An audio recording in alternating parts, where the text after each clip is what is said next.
America. America is where you find greatness. It's probably still going to explode. There's a few bugs in it, but I don't think it's going to explode. So many of these men have technical degrees, yet they are working as taxi drivers and dishwashers. I know this is a great country. There's no shame in any kind of job you do. I've only wanted to marry her my whole life. No big deal. Things happen quickly here. Hey! Get out of the door, man! Get it? No respect for people's property. We gotta go there. Go.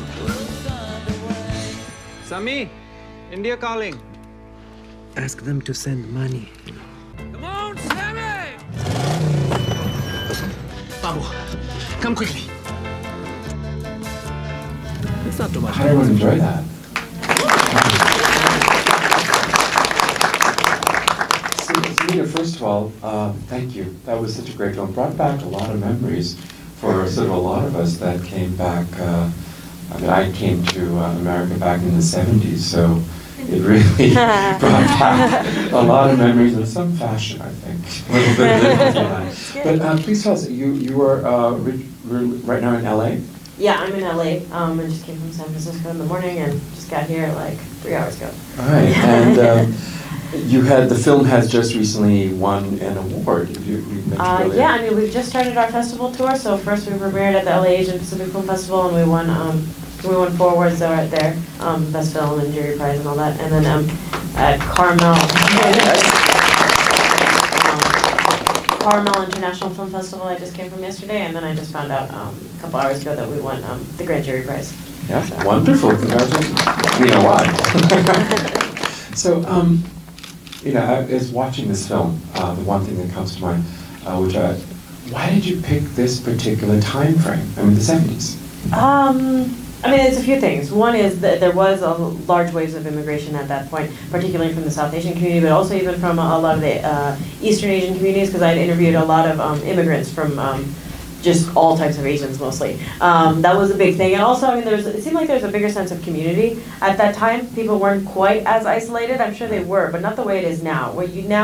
Back then, it'd be like people would tell me exactly what you said, where people would walk by down the street and you see another Asian person or something like that, and you're like, hey, how are you? Where are you from? That doesn't happen as much right now, and also now it's like somebody comes over here and maybe they have $10 in their pocket, but they also have a cell phone, and then they could just like Skype back home and be like, hey, can you send me some money or something like that. So that didn't seem like it would be as fun, besides the fact that some of these just were really fun to play with. Like, music was so much fun in this movie. The composers, I gave them a lot of temp tracks from different 70s artists, and they recreated things in those stylings, which was really fun, and finding thrift store clothes and cars, and it was cool. Yeah, as a someone who really watched the Dukes of Hazzard, I just dated myself, I think. But yeah, and the other thing was which was, as you mentioned, I remember you walked down Newbury Street and you saw someone that looked like you that was from, it didn't matter, north, south, east, west, Pakistan, India, whatever. It's like, where are you from? I want to get to know you. Yeah. And that was like, and I guess what you said, the community either has become larger, which is a testament that a lot more immigration. And then they've sort of, not. I mean, people of that time period did that too. Like my dad, we have someone from a Korean lady who lives across the street from us. She's an immigrant, and my dad went and befriended her. That's just something he would do because he's from that time period. We don't do that as much anymore. So the cool thing about what we've tried to do in the publicity for this film is we're doing sort of like half Asian festivals and half just general festivals, because we were so excited at the premiere at LA Asian, because it's like. The South Asian community and non-South Asian community are really kind of like kindred communities, and we've been separated for a long time. It would be really nice if on common things we would work together and got together more often, because there's just so many commonalities and so many things, and like diversity in Hollywood, all those sorts of things where we have similar struggles. Mm-hmm. It's cool that we're starting to co-program and do things together. That absolutely is done, because we Boston and there we've had a lot of collaboration, between the South Asian communities, all of that, and but I think we did forget some of our roots, and this film actually does remind us of that.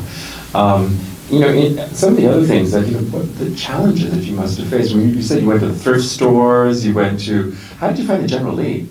I mean, General Year was so hard. I mean, because the problem is, okay, so it's not a huge budget film to begin with. I was lucky because a lot of our key crew members were very, very seasoned, like well beyond me, so they put the production value much farther than it was. But like something like the General Lee, it's a collector's item, right? So the first problem is we were able to get the shiny new one. We had to spend a little money, but that old one is impossible because when you have a collector's item, you say, okay, but I want it to look like a piece of garbage. They're like, well, that's not going to happen. So the one that they finally found was in some place where that car didn't run. It's gutted entirely. And they didn't tell me until like the day of. They're like, this is what we could finally find. And so those guys are all sitting on like apple boxes and stuff like that. And the shot where it's smoking, it was not supposed to be smoking, we just incorporated it. And so it's like, I saw it and I was like, they're like, oh, we cherry picked an engine from some other old car and we put it in and they made it function somehow.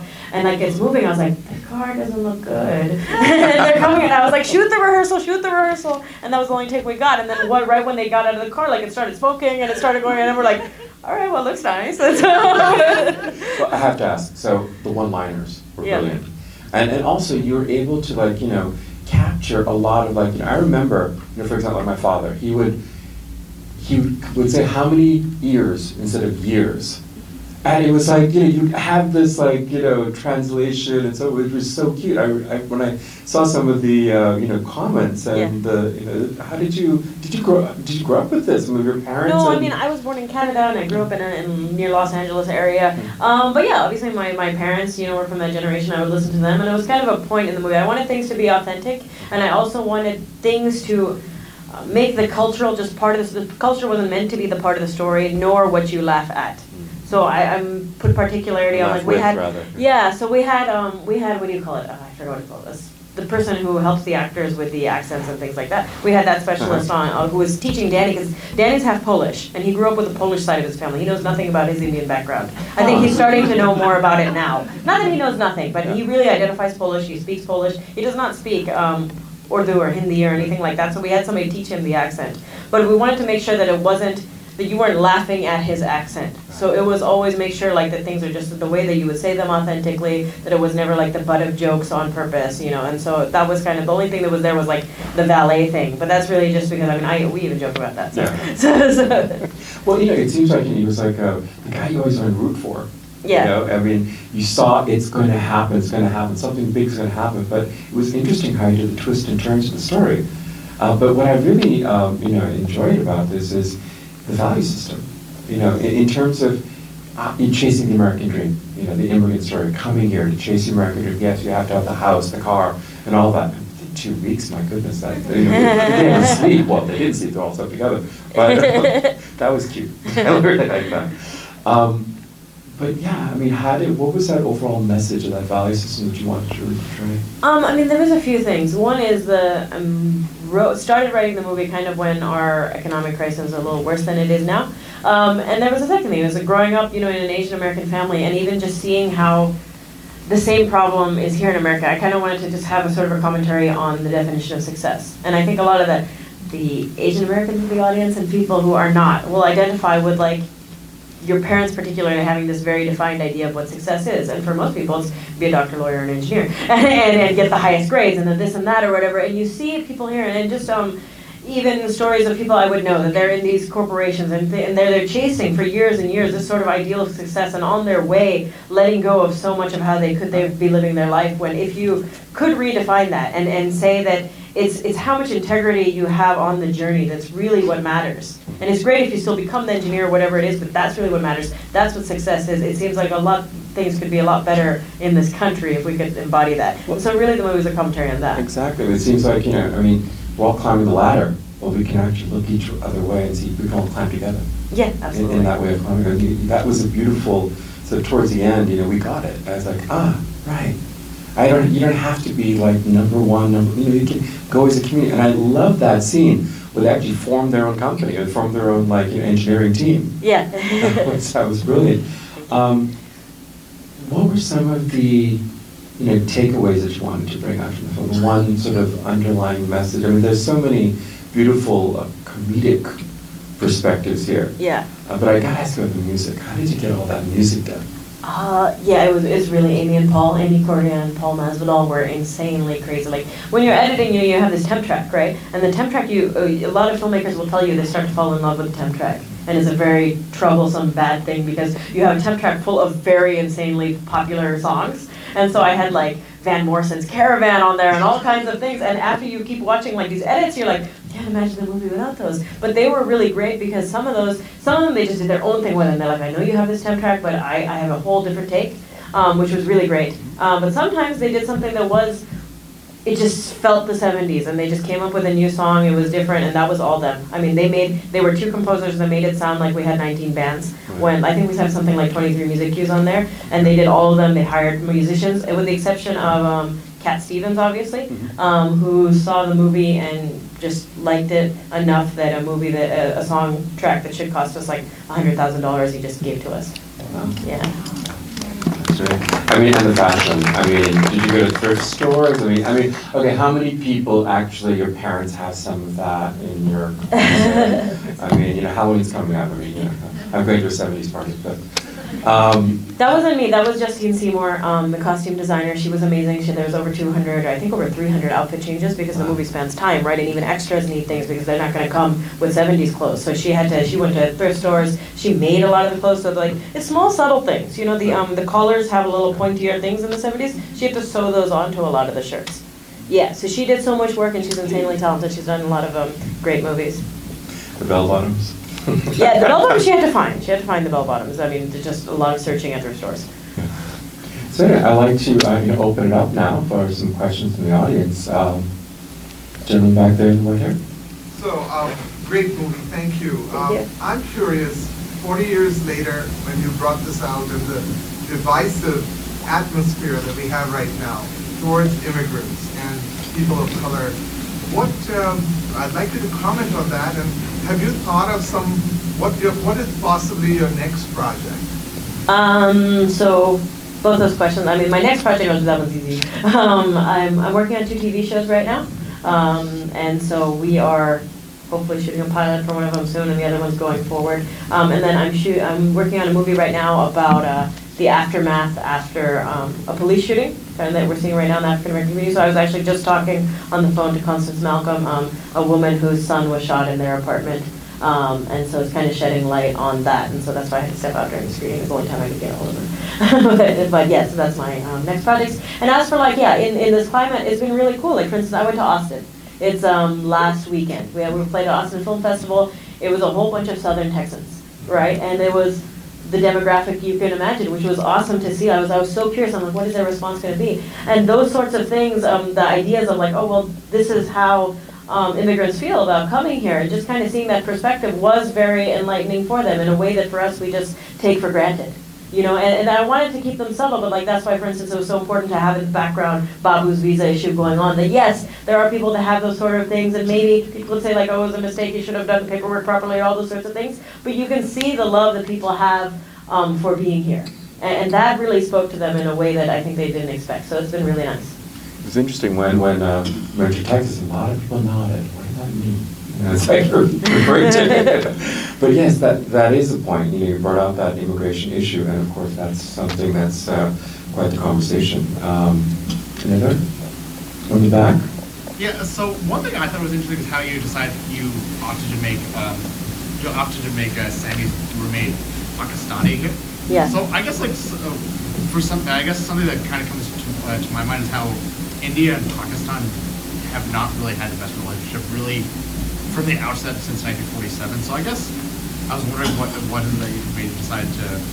Yeah, I mean most of the people I tried to make things kind of like organic decisions. Sammy happened to be Muslim, but it wasn't emphasized there, and that was really just because my dad is, and I wrote what I knew, right? The way I would think his mom would talk, that's how he talked. I never tried to make an issue, but the one thing that was a conscious decision is Babu used to be Indian, and I made him Pakistani for particularly the reason that nowadays America's having this sort of love affair with Indian culture. And we've become sort of exoticized, and everybody loves Indians. Let's put the token Indian, colorful. Oh, we love your colors and your spices and things, which is great. That's a step. That means it's better than before. But for some reason they have all that, but Pakistanis, and I'm not Pakistani, but they have I can't tell a Pakistani from an Indian, honestly. Like, my brother's married to a Pakistani, and I can't tell. But people seem to see, like, Indian good, Pakistani bad. And so I was like, I want to show that, like, really they're sort of the same. Let's throw in purposely that Babu, one of the most loved characters in the film, that he's Pakistani. So I did that purposely. You said that good, what was that line? Good cricket and bad something. Bad samosas, Bad samosas, yeah. right. Well, see, that brings the point. Back in the early days, I think in the 70s or in that time frame, no one really cared. I mean, honestly, if you saw someone that looked like you, that had some sort of a general, cultural connectivity. I mean, we both love samosas, we both love curry, we both love kebabs. We both love Bollywood and cricket. So what's the difference? Yeah, exactly. and it transcends a lot. Like, I mean, for all of its failings and positivities. Like, for instance, everybody I know, like, of my South Asian friends and family, love Fresh Off the Boat. Like, that might as well just be like a South Asian family. And so that's why I started realizing, like, there's just so many commonalities, even beyond, like, for instance, like we just mentioned, India and Pakistan. But you can go beyond that, Right. Expand to Asia. After you're done expanding to Asia, expand to other communities of color. When you're done with that, expand to, like, the Caucasian community here. Like, we really need to figure out ways to find those commonalities in terms of our, like, just human characteristics. It would be interesting, actually, to see, I'd be curious, like, in the film, like, 10 years later, when all of them, this magic team, got their jobs, and how they sort of went forward and sort of like their American dream and so forth. Because, I mean, you find that you maintain your cultural heritage, yet you also become Americanized in certain ways. And did you want to identify, like, any of those issues that come up? I mean, I think I just wanted to, I put them as I thought I would see them. There's certain people who probably will over time get a little bit more, I don't know, Americanized or whatever, maybe Sammy would or whatever, but I highly doubt that Babu would. Babu's not chasing really any high American dream. I mean, he's still a guy who sells things at a food cart, and it's really more just that you can be happy doing that too. And what I loved about Babu is that he had that vision.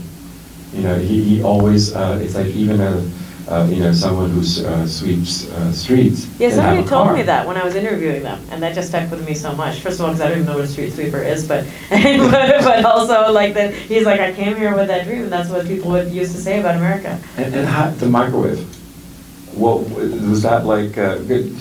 I remember that because I remember when the microwave first came to India, it was like very expensive to buy a microwave. Oh no, it's very expensive because the waves come all the way from America. That's what he said. Any other questions? We have over there in the back. Oh yeah, we had for. Do you want to go first? Well, I was just going to ask, in 10 years, are Sammy and Ruby together? I don't know. Yeah. I guess what matters more is whether they get together before those 10 years. Things So that's a pretty happen and romantic fall letter. apart, but yeah, probably. Yes, first of all, thank you and welcome, Khush Amdeed in Boston. My name is also by chance is Malik. Yeah, Nice. My son, he was in touch with you corresponding long time, but we never get chance. I work here at Wednesday local channel, KOA TV. So those things, the person he was asking, the Pakistani, I am from region Pakistan. That's, everybody has a different mind, different thinking, but the big thing that the Pakistan and India, but you put the character in there, that's very good, I like that. Because I am also thinking, get together, work together and show them our community. We are same language, हमारी ज़बान एक है, हमारा culture, mazhab, some different some way, but we are still trying to get inside. So the American people, they can look and live something like that. So same time, lot of things I get to, so I am encouraged with your things, so I hope. Thank you. And congratulations, Mubarak. Thank you so much. Same time, I want to let you know, I speak Tamil language. So we people are, my brother is a Sanskrit doctor here, but I am homeless right now. So these things still I am, by the way, it's hard for my buy the ticket, but still I am here, work for the best and going to the right way. Thank you. That's Okay. a nice thing. Thank you. The one thing, to bring this point, for example, when you're in New York and you get in a cab, invariably there's either someone who is either from India, Pakistan, Bangladesh, and all that perspective. What I attempt to do is I look at the name, Assalamu alaikum, or hello, hi, where are you? They would ask like, where are you from? And there's, we say India or Pakistan or whatever, it's just, it's just nice to, you get to start talking to them in your own language and what have you, and sort of make some interesting friendships along the way in the crazy world of New York. But any other questions? In the back? So, from the time that you first got the idea until you did the final edit, how long did that take? It took about 2.5 years. Yeah. So it took about maybe 7 months to write it, and then fundraising took like another 6 months. Filming only took, there was 20 days in LA, and then 5 days in India. Pre-production was only like 2 months or something like that. I mean, because, time is money, we didn't have time. So, we didn't have money, so we didn't have time. Yeah, it's about 2.5 years, and then we just premiered for the first time this May. And then we're just starting, this is kind of like our start of our festival tour. Obviously, the idea is to get the word out. So we would obviously appreciate if you tell your friends. It's very easy. You go to www.thetigerhunter.com, sign up for the mailing list.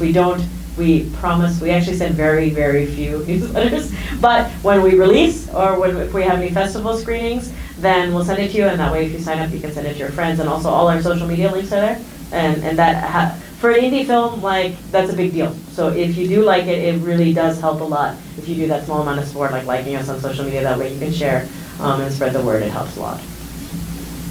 One last question. How did you get Danny to sign on? He's such a big star.